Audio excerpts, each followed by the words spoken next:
Good afternoon and welcome to the Milton Garden Path. It's a very new show put on by Milton Access TV and produced by the members of the Milton Garden Club. I'm the current president, and we hope that you will learn something today and enjoy the show.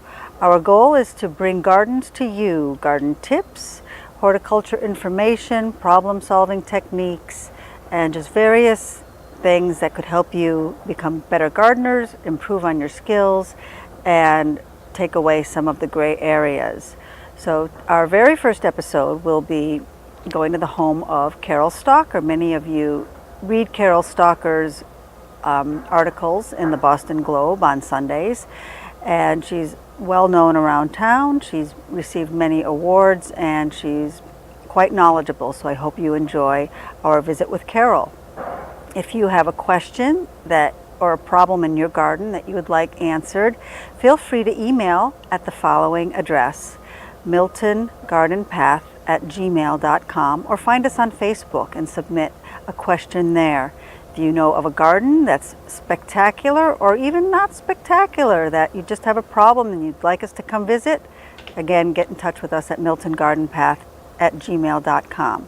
So I hope you enjoy the show and you learn a little something, and you could have a new budding career. So thanks for popping in.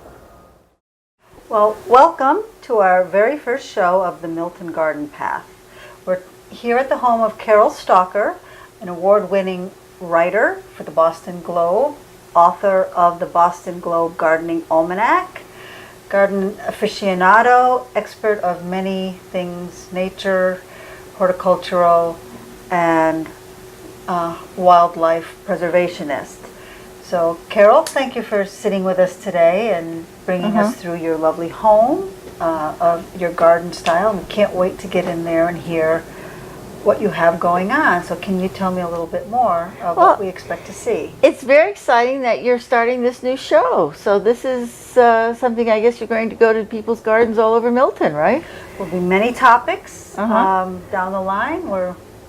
But yes, we'll see gardens, we'll have tips, we'll have information, but hopefully it'll be something where you can learn something and see something, and it'll be Milton. Well, that's terrific. I have a question and answer column that's in the Boston Globe address section on Sundays, and I've been writing I've been a staff reporter and garden writer for the Globe for over 30 years, and I've been working in this garden long enough that during that time, so it's been the setting for a lot of shoots for the Globe home section and so forth. So it may look a little familiar, but I'd love to show you around. Let's go take a look. And this is the book that Carol has authored. If you happen to see it on the shelf, it's a wonderful resource. It's really nice in terms of, it's got beautiful photography, all done by the people from the Globe, and some of my columns reprinted, and what to do every week. Good. Let's go take a look. Okay, we're going to see what we're doing this week. Awesome. So this is a house from the 1845. We went to, the county seat. My husband, Robert Muzzy, looked it up. And we bought it. We moved here in 1979, so that's how long we've been working on this garden. It started out as a farmhouse, so it's got a lot of farm kind of crops. It's got rhubarb, it's got an apple orchard, it's got a grape arbor from when this was a food growing original Milton country farm. Then it got bought by, Milton has like these different periods. First there was the Native Americans, then there were the original colonial farmers. Then the rich people came up and bought this land up in the Blue Hills and turned it into estates. So this then became the estate of H.P. Gallagher, who was the CEO of the chocolate company, Baker Chocolate. And then after 100 years, it got subdivided into little small plots, but they didn't build any new houses. So this really looks the way it's always looked. There's no additions. So anyway, this, when we bought the house, was just a lawn. And we made it, I was working for the Boston Globe and doing a story on front yard gardens, and with the help of Bina Pillsbury, who was a member of the Milton Garden Club, I turned it all into a front yard with no grass. Excellent. Well, let's go look at your garden. Okay. So this is such a lovely garden, Carol. Yes. Can you tell me a Thank little you. bit about it? What style? What would you call this? Well, this is a cottage, and this is a cottage garden. But what is a cottage garden? A cottage garden is an informal garden. You know, you have your estates or your mansions, and they have formal gardens where everything is symmetrical. And a cottage garden, which is more lowbrow, it goes with modest little houses like this, is something that's more of an informal jumble. And because it's an informal jumble, I can let the plants seed themselves around, and I don't have to put as much energy into trying to control where things are located. It's a jumble. So a lot of these plants planted themselves. We've got phlox here, and I always believe in having water because I'm gardening for wildlife. National Wildlife Federation's given Milton a lot of medallions for gardening for wildlife, and you have to have cover, food, and water. So I always have water features. It's a very hot time of year, so these are tough summer plants we're looking at. It's going to be much lusher in the fall. Giant dahlias, and this is a wonderful wildflower called Lobelia cardinalis, greatly loved by hummingbirds because it's red and it's tubular. And as the longer I garden, the more I'm growing native plants, because that's what gets you the butterflies and the birds. They want native plants that produce food. And ideally, they want caterpillars, because that's what they feed their young. So I don't spray, it's all organic. Do they like gypsy moth caterpillars? You know, I think they have a problem with the winter moths, because I asked about this. The winter moths are covered with hairs that they can't eat. So unfortunately, they don't eat those. So, Too bad. So I do spray for like winter moths once a year, because they would kill your trees otherwise. So Carol, this is so lush and full. How long did it take you to get this effect? It's not hard to be lush and full. It doesn't take very long at all. And then what happens is, I'd say it takes 3 years. They say about perennials, the first year they sleep, the second year they creep, the third year they leap. So this was all filled in 3 years. But then you start pulling things out and replacing them with other things. And it's late August, and you still have quite a bit of color. Yeah. Yeah, well, you can see Stilby is a good summer flower. And we got these are the old allium seed heads. We've got, this is hydrangeas, feverfew, catmint. Roses give you a lot of bang for the buck. If you keep cutting them back and deadheading them, they keep blooming. And zinnias, these are mallows that haven't opened yet. And then, as we said, phlox, hostas, and then you can see in the corner there we've got some lilies. I need to talk about those lilies, and black-eyed Susans and hollyhocks. So these are all summer flowers. When does your garden start to flower? In what month? Oh, probably March. I mean, I try to plant very early things and very late things, so I have as long a season as possible. That's amazing. Yeah. So, and I've noticed you have... And this is not the best it looks. The best it looks is in June. This is kind of an off time of year, but August is tough. But there's still a lot of things that bloom in August, even when it's 95 degrees. And you supplemented with annuals, and that's another way to get color in your garden, especially this time of year. Yes, I think I like perennials better though, because annuals you need to water a lot, and they have very small roots, whereas the perennials are less maintenance. So Carol, you mentioned that the Lobelia cardinali is a native plant that hummingbirds love. Right, right. And I see you've complemented the red color with that flower with the red color of the beautiful dahlias. Can you tell me anything else about those? Well, these are not low maintenance. The cardinalis is a flower that needs a lot of water. And I've got it planted with another flower which needs a lot of water, which is a stilbe, because this stilbe has colored leaves. And the dahlias need a lot of water too. So one thing I'm trying to do is group together the plants that need a lot of water instead of having them all spread out, so that I can put a sprinkler here and get them all at one time. And so that's part of my thinking there. How big is your yard altogether? It's an acre. That's a lot to water. Well, that's why I have areas where I put all the plants that don't need watering, and then I have areas where I put the plants that do need supplemental water. At least I try to do that, and that's a very good thing to do. Just take your thirsty plants and group them. So looking at these and looking ahead, I see you have that little flower, that plant there that is loaded with buds that haven't opened yet. Can you tell me a little bit about that? That is a very common plant called Sedum Autumn Joy, and it looks to me like broccoli. You can see it looks like broccoli, and it's very neat. And it has these red flowers in the fall, and then they kind of dry on the plant. They're everlastings. These are alliums. They dry on the plant too, and the astilbes dry on the plant too. You can see. These are the seed heads of astilbes that have gone by. So one thing I do is I leave the seed heads even after the flowers are done, and you have a little bit of architecture going on. Very nice. This is my lawn, and I'm very proud of it. Now, a lot of people might not be proud of this lawn, but why I like this lawn is that this is a natural lawn. I am not watering it because it doesn't need to be watered. It looks dead. It's not. These grasses go dormant when it's 90 degrees and there's no rain. So when you're watering your lawn, you're kind of keeping it artificially awake when it wants to go dormant.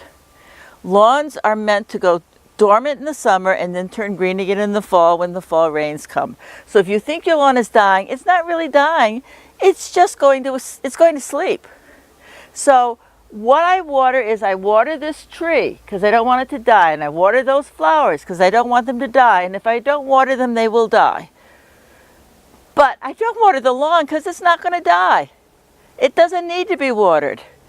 And what makes me sad is when I see people's trees dying because they're watering the lawn instead of the trees.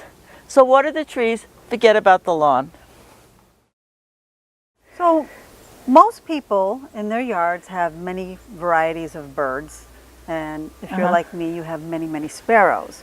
But when you come to the garden of Carol Stalker, it's hummingbird heaven.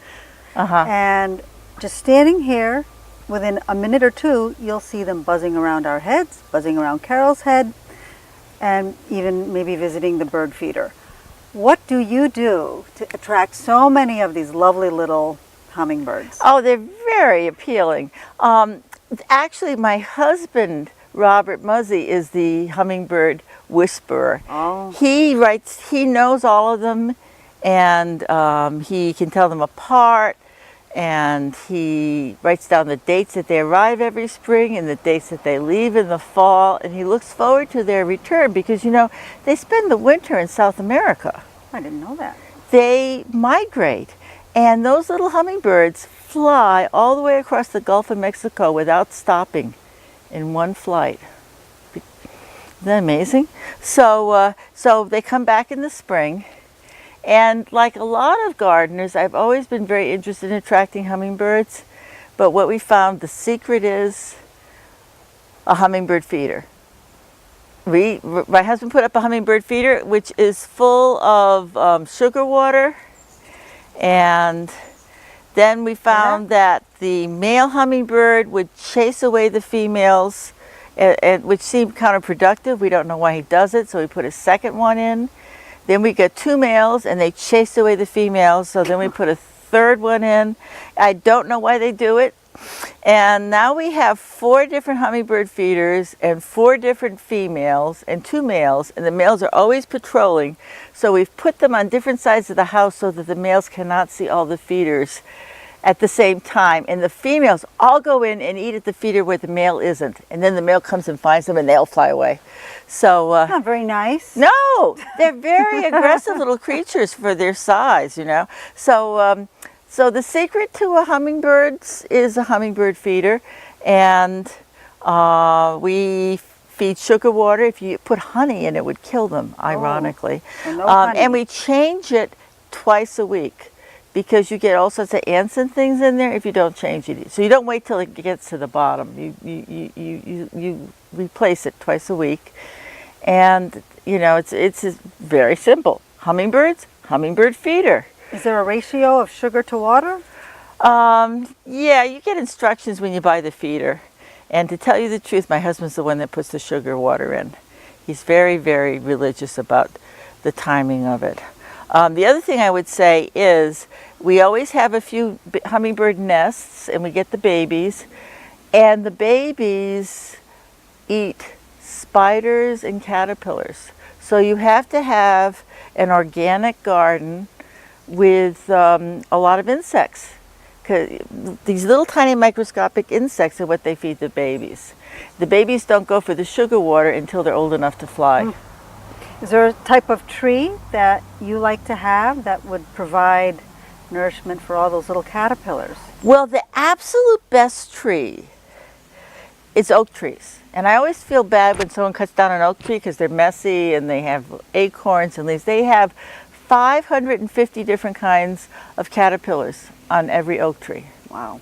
The second best tree is the wild cherries, and I'm going to show you a wild cherry. And this is, I'm on the shade tree committee for the town of Milton, and we're talking about native trees that you can plant. We're putting together a list, we met last night, of native shade trees that you can plant in front of your house or have the DPW plant for you, that will attract birds. But nobody's going to plant a black cherry because it's really not very attractive. But it's great if you just, when it comes up in a corner of your property as a wild plant, don't weed it out. And that's where we get all our butterflies and our caterpillars and our birds from, are these wild cherry trees. So I'll show you what they look like when we get to one. Wonderful. You have a beautiful fountain here. Well, you have to provide water. You know, this is got the stamp of approval of the National Wildlife Federation, and they say what you have to provide for birds and wildlife is water, cover, so they can have some place to raise their families, food, and so I do put in water features. This is a recyclable fountain. Birds love the sound of running water. So this recycles down here, and then it comes back up through a hole up here, and it's made in China, and it's ceramic, and it's plugged into the side of the house. So it's electric. It's got a little electric pump inside. Just sort of, so it's easy to install. Yeah, and then we bring it in the winter because it would crack otherwise. Yeah, there's the little electrical wire, which is insulated, and then we bring. And then when it gets to time of year in the fall when you're getting freezes, we carry it and put it in the basement, and then we bring it out in the spring. So will something like that attract mosquitoes? No, because it's moving water. Good to know. If you have something that, like a bird bath that is not moving water, you should dump it like once a month, twice a month, just so it doesn't produce mosquitoes. But when it's 90 degrees, you don't have to worry because the water all evaporates anyway. You know, there are no mosquitoes this summer because we're 6 inches behind in terms of our rainfall. They found my yard. They find me. Oh, I tell you, we've had no mosquitoes at all because of the drought. They need water. So Carol, I'm looking at this tree and it doesn't look very green. Can you tell me why you keep this dead tree here? Well, it died pretty recently. It probably died about a month ago. Oh, wow. Okay. It's 100 years old. It's an apple tree. And I'm not in a hurry to take down dead trees, especially something like this, which is no risk. This is not going to fall on anybody. This is not going to fall on a house. It's not very tall, and it's very stable. And I'll leave it as long as I can because it provides food for the woodpeckers. This is going to be loaded with ants and all sorts of insects, and I'm kind of running an insect farm here. And I'm running an insect farm because that's the grocery store for the birds. No insects, no birds.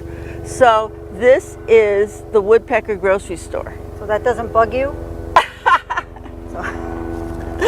You know, I think it has, you know, The helicopters going by. Yeah. That wasn't a big bug for the... No, that was like a giant, you know, dragonfly. But you have some life coming back. Well, yeah, that's coming back for the roots. The roots are still alive. The roots are still alive. This is a very old apple orchard, and when we bought this house, the realtor said to us, these apple trees have about 2 years to go, and now it's 36 years later, and half of them are still alive. They live a long time.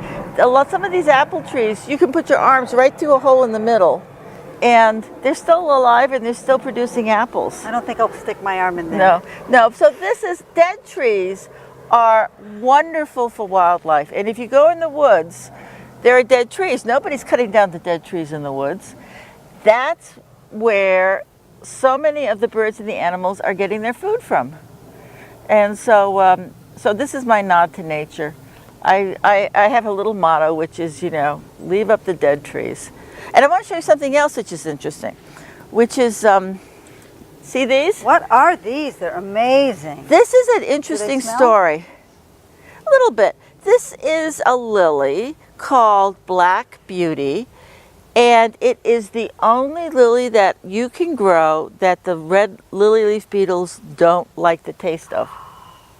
So you see, they're not on it, and I don't spray. But you know, the red lily leaf beetle, which came from China, is killing all our lilies. They don't like this one. So, oh look, there's a hummingbird there. So that I can grow this without having to spray it or anything. That's amazing. Are they easy to find? I get it from Van Engelen, but you can get, the first ones I bought, I think I got online from Amazon.com or something like that. They're pretty, it's an heirloom lily. It's easy to find. What was the name again? Black Beauty. Black Beauty and you can see they put out a lot of flowers, and they're very carefree. So this is a great tip. And I also want to show you this, which is this is a milkweed. And you know, the monarch butterflies are endangered, those beautiful orange butterflies. And if you want monarch butterflies, you have to grow milkweeds. So there are 3 kinds of milkweeds, and I grow all of them. This is the swamp milkweed, and see how covered it is with wasps and bees and so forth, and pollinators. This is a fabulous native wildflower for pollinators. And then there's a couple of other kinds of milkweeds that I grow, including, well, the orange butterfly weed and the wild meadow milkweed. And incidentally, this little plant here, this pink plant, that's a reblooming lilac. So here we are in August, and this lilac is putting out new flowers. So there's always something to see here, isn't there? Well, you know, I like unusual and interesting plants. I used to just plant things that looked pretty. Now everything has a mission. It's kind of like I used to buy clothes that look pretty. Now everything I buy, I want it to be wicking. I want it to be SPF 50. I want it to do stuff, and that's the way I feel about my plants. I want them to attract butterflies and birds, and I want them to be low maintenance, and I want them to feed the pollinators. I just don't want them to look pretty. Well, they got to be working. I think you've been very successful with attracting the pollinators. How many butterflies have we counted here today? Hummingbirds, butterflies, bees, wasps. And we got a lot of bird nests too. I'm standing in front of what should be a beautifully blooming big blue mophead hydrangea. But unfortunately, I'm standing in front of a lot of sticks. One of the most frequently asked questions that I receive in the gardening world is what happened to the hydrangeas this year? This type of hydrangea is a macrophylla, which means it blooms on old wood. So as you can see, there's a lot of wood here. But the problem with this year was we had a very mild winter, followed by a very severe cold snap in March.